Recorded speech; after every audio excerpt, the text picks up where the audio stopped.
தென்காசி மாவட்டம் கடையம் மலைக்குன்றில் பதுங்கியுள்ள சரித்திர பதிவேடு குற்றவாளியை போலீசார் தேடத் தொடங்கி 36 மணி நேரம் கடந்தும் ரவுடி சிக்காத நிலையில் தேடுதல் வேட்டை தொடர்கிறது. இது பற்றிய விவரங்களை நம்முடைய செய்தியாளர் குருசரன் வழங்க நாம் கேட்கலாம். குருசரன், 36 மணி நேரத்தை கடந்திருக்கு, தேடுதல் வேட்டையில தொய்வு ஏற்பட என்ன காரணம்? ரவுடி அந்த இடத்துல இருக்க வாய்ப்பு இருக்கா, இல்ல தப்பியோடி இருக்கிறதுக்கும் வாய்ப்பு இருக்கா? காவல்துறை என்ன சொல்றாங்க? வணக்கம். தென்காசி மாவட்டம் கடையம் பகுதியைச் சேர்ந்த பிரபல ரவுடி பாலமுருகன். இவர் மீது கொலை, வழிப்பறி என தமிழ்நாடு மற்றும் கேரளா காவல்துறையினருக்கு 80க்கும் மேற்பட்ட வழக்குகள் நிலுவையில் உள்ளது.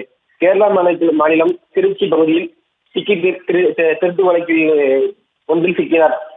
திருச்சியில் இவரை கைது செய்து கடந்த மாதம் விருதுநகர் மாவட்டத்தில் அருப்புக்கோட்டை காவல் நிலைய பகுதியில் திருட்டு வழக்கு ஒன்றில் தமிழ்நாடு போலீசார் திருச்சியில் சென்று அங்கிருந்து அவரை அழைத்து வந்து நீதிமன்றத்தில் ஆஜர்படுத்தி மீண்டும் நீதிபதி சிறைக்கு செல்லும் வழியில் திருச்சி போலீசாரை தள்ளிவிட்டு தப்பி ஓடினார்.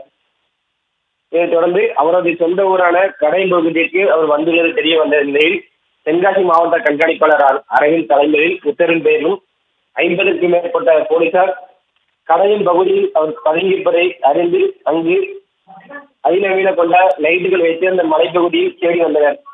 இது குறித்து தகவல் இருந்த போது ராமநிதி அணைக்கு அருகில் உள்ள 1000 அடி உயரம் உள்ள மலையில் அவர் பதுங்கியுள்ளார் என்று தெரிந்தும் 50க்கும் மேற்பட்ட போலீசார் மலையில் ஏறி சென்று தேடும் பணியில் ஈடுபட்ட போது திடீரென மழை பெய்துள்ள நிலையில் 5 போலீசார் மட்டும் அந்த பாறையின் நடுவில் இறங்க முடியாமலும் ஏற முடியாமலும் தவித்து வந்தனர். இதனால் சுமார் அங்கு பரபரப்பான சூழல் ஏற்பட்ட நிலையில் தற்பொழுது அவர்களை 10 மணி நேரம் கழித்து மீட்டனர். இப்பகுதியில் விட்டு மழை பெய்து வருவதால் மழையினால் போலீசார் ஏறி ரவுடியை பிடிக்க முடியாத சவால் உள்ளது.